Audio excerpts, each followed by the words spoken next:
O episódio de hoje vai falar de um sentimento lindo, que é a gratidão, em sua essência. Nosso convidado não tem problema nenhum em afirmar que se está onde está é por causa do SET. E se ele está feliz, basta dizer que trabalha com o que gosta e classifica o seu cotidiano como leve. Fica por aí, depois da vinheta a gente conta essa história aqui no Formei no SET.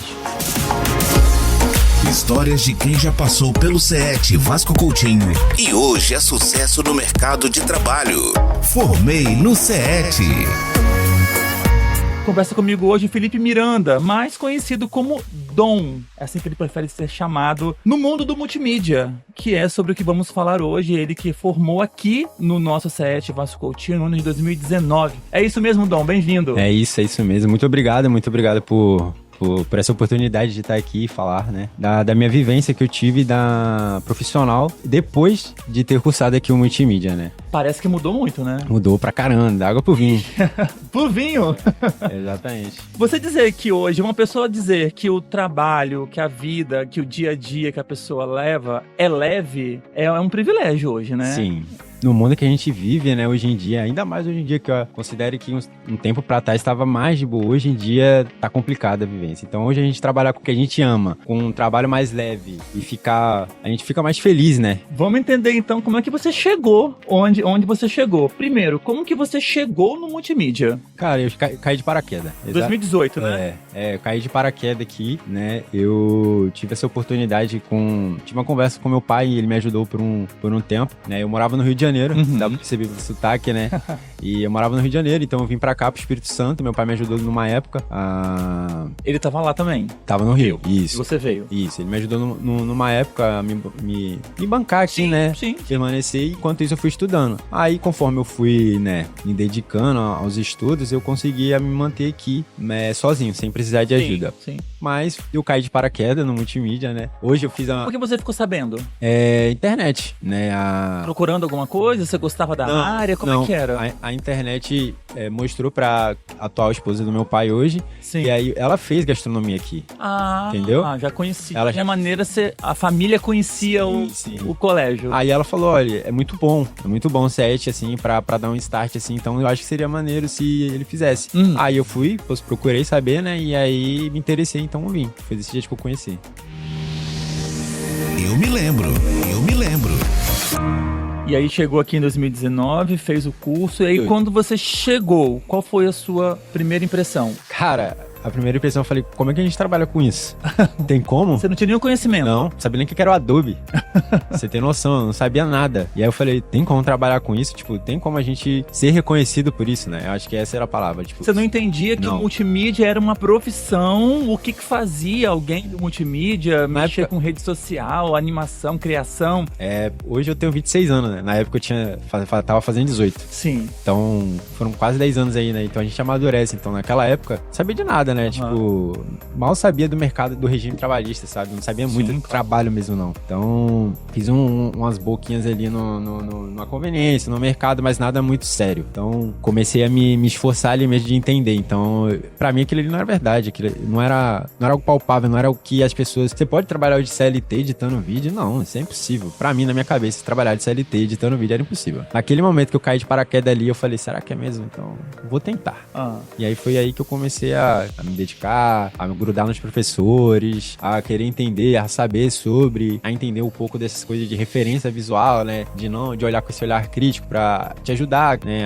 Na hora de criação, do processo criativo. Então, entender todos esses passo a passo, passo a passo. E dificuldades? Poxa. Durante o curso? Durante o curso tive, né? Assim, depois que eu fui embora do Rio de Janeiro, porque não me dava muito assim com meu pai, né? E aí acabei que eu fui embora, e aí depois que ele parou de me ajudar, ficou um pouco difícil pra mim. Sim. Porque eu tava estagiando, então não era um salário muito alto. Mas era aquilo, eu tinha fé. Aqui você fazia o curso e estagiava na outra área, eu já aqui? Não, aqui. Ele parou de me ajudar quando eu comecei um estágio. Entendi. Aí eu comecei um estágio aqui no Vasco Coutinho mesmo. Você fazia o quê? Eu era motion, fazia animação. O que é motion? Explica pra gente. Bom, motion vem do motion design, né? Que é basicamente dar vida às coisas estáticas. Que é movimento. É movimento. Você pega, sei lá, uma garrafa de água e faz a garrafa se movimentar. Exatamente. É exatamente isso que a gente faz. A gente faz coisas estáticas criarem vidas. É isso que os motion animadores fazem. E o seu primeiro emprego, sua primeira fonte de renda na área do multimídia foi fazendo isso? Sim. Aqui no Vasco? Foi no Vasco Coutinho, isso, exatamente. E aí, como é que foi, assim, receber essa grana no primeiro mês, assim? Foi... Caraca, dá pra ganhar dinheiro com isso? Foi a primeira coisa que eu acreditei, né? Porque o meu que era coordenador na época, é o Fernando. Sim. Inclusive, coordenador de multimídia, aí ele chegou pra mim e teve uma conversa. Ele falou, cara, ó, o mercado de trabalho tá com necessidade de motion. Você quer? Eu preciso de algum de motion, mas você precisa querer. E aí eu quis, né? Eu corri atrás, me esforcei, ele viu o meu esforço, mandava assim, mano, faz uma animação aqui pra mim. Se eu gostar, a gente vai vendo. Aí eu fui fazendo, fui me aprimorando. Ele gostou e ele falou, não, você vai trabalhar aqui com a gente agora. Você correu atrás Corri atrás, de fato. Eu comia um motion, sabe? Eu queria mesmo trabalhar com aquilo. Na verdade, eu queria ser feliz, né? Parte de tudo. E hoje em dia, ser feliz no mundo que a gente vive é meio difícil, né? E aí, quando eu vi que eu tinha capacidade de trabalhar com o que eu gosto, eu falo, porra, vou ser feliz. Você se descobriu gostando daquilo ou você acha que você já gostava daquilo? Ah, já gostava, só não sabia. Então, o curso despertou isso, trouxe isso mais vivo e mais pulsante em você. Exatamente. O curso me abriu as portas pra mim, falou, cara, é isso aqui, ó. Vamos, se você se esforçar, você consegue, sabe? E aí, eu me esforcei. E aí, como que você saiu a partir do momento que você formou, né? Você estava no estágio aqui interno, como que você foi buscar outras oportunidades e como foi enxergar esse mercado? Depois que eu fiz multimídia, eu corri atrás de aprender mais sobre multimídia, né? Então, quando eu fiz o curso, eu sou um cara que consome muitos jogos. Eu gosto muito de jogar, então eu assistia muita live de jogo. Uhum. E aí cara, eu tô perdendo meu tempo aqui. Se eu ficar aqui sem aprender nada, eu vou levar minha vida fora. E aí eu cheguei... De alguma maneira, unir as duas coisas. Gostar de jogar e trabalhar. Então, eu comecei a chegar no chat das pessoas e falar, sou editor de vídeo.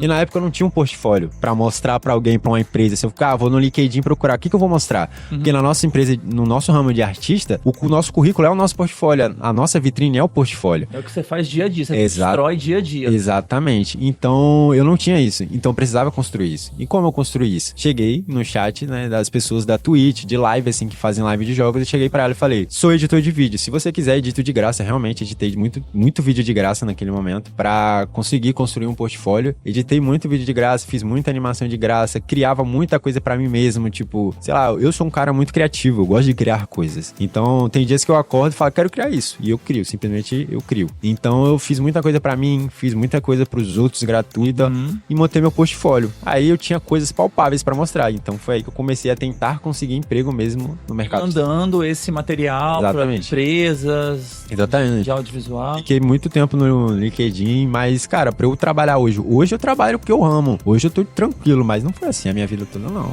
Demorei uns 4 anos pra estar onde eu tô. Formou em 2019, uns 3 anos ali labutando, correndo atrás, criando pandemia isso. Bateu, né? Pandemia 2020. Meio dela, então, em 23, 24...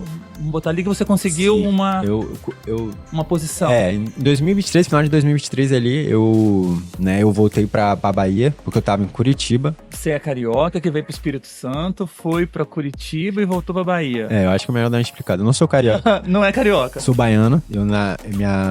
Eu morei até os 13 anos na Bahia, em Porto Seguro. Só que aí minha mãe faleceu, então algumas coisas aconteceram depois que ela faleceu e eu não tive mais contato com meu pai. E aí eu fui morar em São Paulo com minha tia, ela meio que me adotou, né? Que é a irmã da minha mãe. Ela me adotou, morei lá por um tempo. Meu pai apareceu assim, né? E aí me chamou pra morar no Rio de Janeiro com ele. E aí eu topei morar no Rio de Janeiro com ele, porque em São Paulo tinha muita lembrança da minha mãe. Entendi. E aí eu não queria ficar lá. Então eu voltei pra morar lá com meu pai, morei lá por um tempo. Mas aí algumas coisas aconteceram também, ele veio, me ajudou e enfim, vim pro Espírito Santo. Bateu pandemia, tipo, eu estagiava, estudava e trabalhava. Perdi tudo na pandemia. Fui morar com minha irmã, e aí eu vendo, tipo, eu queria, ali eu já sabia que eu queria ser animador. E aí eu fui e falei, eu animo coisas estáticas, mas eu preciso criar as coisas estáticas. Então eu fui pra Curitiba estudar pintura digital. Você fez onde lá? Na Escola Revolution. E aí eu fui pra lá, estudei, fiz esse curso, voltei pra Bahia, porque eu não me adaptei muito a Curitiba, sofri uns preconceitos lá, e aí eu não me adaptei àquele lugar e voltei. Entendi. Pra Bahia. Morei com minha irmã lá, tava trabalhando numa hamburgueria, só que nessa eu não tava satisfeito, porque, pô, eu tava lavando prato, tava fazendo hambúrguer, não era meu ramo, sabe? Eu olhava pra aquilo todo dia com agonia. Eu falo, preciso fazer alguma coisa. E aí eu não sou do tipo daquele pessoa que reclama e não faz nada. Eu sou aquele tipo que reclama e faz alguma coisa. Então, eu cheguei e falei, vou pegar tudo que eu tenho e vou apostar, vou fazer uma aposta e vou ir pro Espírito Santo. Se der certo, deu. Se não der, eu. Vim pra cá pro Espírito Santo, pedi ajuda pro Fernando, né? Ele pegou meu portfólio e jogou num grupo de publicidade do Espírito Santo. Ou seja, formou aqui, tentou alguma coisa, não deu certo, foi, aí não rolou, né? Você não tava feliz com o que tava fazendo, você voltou, procurou o colégio de novo, o Fernando, né? Uma relação de amizade aí. Isso. E aí ele te auxiliou com o seu talento, com o seu trabalho, numa reinserção no mercado. Isso, exatamente. E você voltou já com o trabalho? Não, eu voltei pra cá, ele jogou meu grupo no grupo, aí 2 pessoas me chamaram pra fazer uma entrevista. Legal. Uma era de uma imobiliária, que eu não vou me recordar o nome agora, mas aqui era no shopping. E um era a Chuva, que é uma agência publicitária que é lá de Vitória, de Jardim Camburi. Entendi. E assim que eu fiz entrevista nos 2, mas eu me apaixonei pela Chuva, né? É uma agência publicitária irada, né? Que eu sou apaixonado até hoje. Pelo jeito deu certo. Deu. E aí... Você fazia o que lá? Eu era animador / videomaker. E aí eu fiquei lá por muito tempo, fiquei uns 2 anos na Chuva. Mas antes de eu chegar, eu fiz a entrevista e eu falei pro Caetano Monteiro, que é um dos donos da Chuva. Falei pra ele, cara, eu tô aqui, fiz todas as minhas apostas, não moro aqui, moro na Bahia hoje em dia, mas eu tenho muito pra agregar, eu quero mostrar meu trabalho. Se você aceitar, eu vou vir morar aqui no Espírito Santo e vou dar tudo de mim. Bom, voltei pra Bahia, 4 dias depois eles me deram a resposta, falando, cara, você tá contratado, só vim. E aí eu vim, mas eu não tinha o meu primeiro salário, então fiquei na casa de uma colega, esperei receber o primeiro salário, aí eu aluguei uma casa, um apartamento, e aí fui indo. Isso em 24? 23. Finalzinho, 23 pra 24. Isso, exatamente. E aí deu certo na Chuva, você ficou um tempo lá. Eu fiquei de 2023 ao final de 2024. Ano passado. Quase 2 anos. Foi quase 2 anos que eu fiquei. E aí eu recebi uma proposta melhor, né? Assim, questão salarial, né? E aí fui pra lá, que é onde eu tô hoje, que é a Mola, né? Que é uma produtora, a gente produz conteúdos de vídeos. Pra rede social, TV? É mais documental. Ah, entendi. Mais documental. Então, mais... O que você faz lá? Sou editor de vídeo / animador também. Mas hoje eu tô tranquilo. Hoje eu posso falar que eu tô tranquilo. Mas já passei esses perrengues com cliente também, com pessoas, como eu já falei, já sofri o preconceito. Mas eu nunca... Preconceito por conta... Do jeito que eu sou. Do jeito que eu me visto, talvez. Já sofri preconceito porque eu corto a sobrancelha, sabe? E as pessoas acham que eu sou bandido por causa disso. Ou por causa do jeito que eu me visto, sabe? E as pessoas sempre... Caraca, já fui perseguido dentro do supermercado. E, tipo, meu trabalho é... Eu sou apaixonado pelo meu trabalho. Então, tipo assim, o cara que me julgou pensar que eu sou só um animador que fico de trás de um computador, sabe? É esquisito. Então foi por isso que eu não me adaptei muito a Curitiba, porque sofri esse tipo de preconceito pelo meu jeito, às vezes pelo jeito que eu ando, pelas minhas vestimentas, né? Então não fui muito bem aceito lá, então eu preferi ficar num lugar que é melhor. O Espírito Santo é a minha cara. Eu sou baiano e morei no Rio de Janeiro. O Espírito Santo conversa bem com esses 2 estados, além da proximidade geográfica, né? Sim, exatamente. Então hoje, como a gente abriu nossa conversa, né? Assim, a gente vai encaminhando também pra encerrar. Você tá leve. Tô. Tá numa nova oportunidade de trabalho, você aceitou, tá na mola, fazendo o que você gosta, o que você já tinha convicção. Que queria, sim. Que queria, e tá fazendo as suas entregas, continuando o seu portfólio, fazendo o seu nome. Sim. Mais do que o Felipe Miranda é o Dom, que é conhecido, que é chamado, que é reconhecido. E uma história que começou com muitos quilômetros pelas estradas aqui do Sudeste, e que chegou no Vasco Coutinho e que deu um novo rumo pra sua vida, né? Sim.